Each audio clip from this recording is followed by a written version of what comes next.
Hello बच्चों, let's read the question which says that analyst the physical characteristics and type of vegetation of a tropical rain forest biome. तो यहाँ पर हमें tropical rain forest biome में कैसा physical characteristic होता है और किस तरह का वेजिटेशन पाया जाता है ये हमें बताना है। Here the key concept for this question is tropical rain forest. Tropical rain forest. अब इसे अर्थ का अगर मैं डायग्राम बनाऊं, मान लीजिए ये है हमारा अर्थ, है ना। ये परफेक्ट राउंड शेप नहीं होती अर्थ की, ये चीज़ आप लोगों को पता होगा।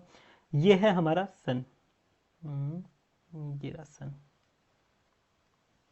अब देखिए सन से जब सनलाइट फॉल होती है तो इस रीजन पे ध्यान देना, ये वाला जो रीजन है, इस रीजन पे ये जो लाइट होती है ना, एक तो इसे कम डिस्टेंस ट्रेवल करना पड़ता है और यहाँ पर डायरेक्ट सनलाइट पड़ रही है, लाइट की बेंडिंग नहीं हो रही है ना। तो इस रीजन में होता क्या है, यहाँ पर जो टेम्परेचर होता है ना, ये वेरी करता है 20 से लेकर 35 डिग्री सेल्सियस के अराउंड। यहाँ पर 20 से बिलो टेम्परेचर नहीं जाता है। तो हम इसके फिजिकल कैरेक्टरिस्टिक क्या लिख सकते हैं, physical characteristics of tropical rain forest. एक तो यहाँ पर टेम्परेचर रेंजेस बिटवीन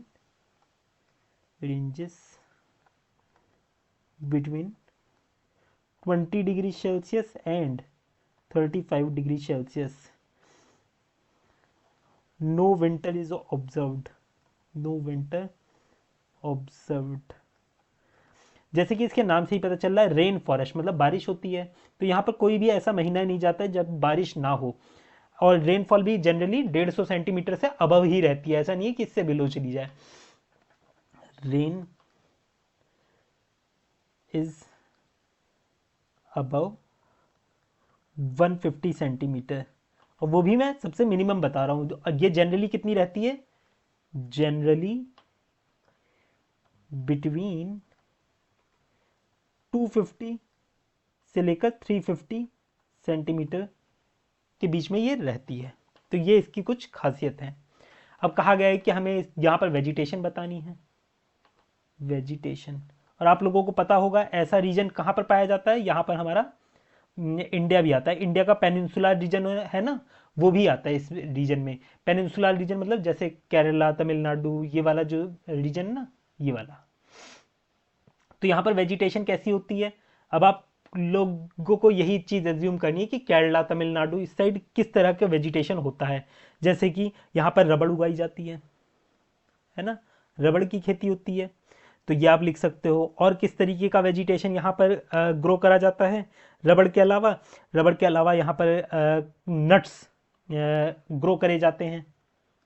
जैसे कि आप लोगों को पता होगा, ये तमिलनाडु हो गया, कर्नाटका हो गया, यहाँ पर जो कॉफ़ी होती है ये उगाई जाती है। बनाना है ना, केले के पत्तों पे खाना देते हैं, तो बनाना की होती है। एवोकाडो, एवोकाडो इसकी खेती होती है। और बांस, बनाना, ओ बेम्बू, इसकी होती है खेती। ऑर्किड्स, नमी होती है बारिश के कारण, इसकी वजह से यहाँ फंड्स बहुत देखने को मिलते हैं। तो ये यहाँ पर जनरली वेजिटेशन देखने को मिलता है। I hope you understood it well. Best of luck.